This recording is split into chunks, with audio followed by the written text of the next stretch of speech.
এই no bake cheese কেকগুলো বানাতে minimum 2 থেকে 3 ঘন্টা লাগে। আমার বাবা এত তর্স হয় না। তাই আজ বানাবো ভাপা চিজ কেক, যেটা মোটামুটি 20 থেকে 30 মিনিটের মধ্যে তৈরি হয়ে যায়। প্রথমেই বিস্কিট গুঁড়ো করে বাটার দিয়ে চিজ কেকের বেস লেয়ারটা ফ্রিজে 10 মিনিট সেট করে নেব। তারই মধ্যে একটা পাত্রে দুধ ফুটিয়ে ভিনিগার দিয়ে ছানা কেটে রেখেছি।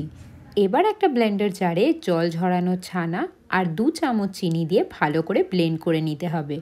যদি ছানাটা শুকনো মনে হয় একটু ক্রিম দেয়া যেতে পারে।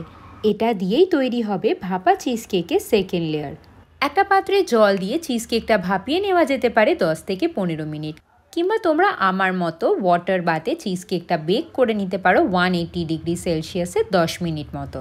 তারপর কিছুটা ডার্ক চকলেট ভেজিটেবল অয়েল দিয়ে গলিয়ে বানিয়ে নিতে হবে চিজ কেকের থার্ড লেয়ার। টিফিন বক্স বন্ধ করে চকলেটের লেয়ারটা সেট হওয়া অবধি ওয়েট করলেই রেডি ভাপা চিজ কেক।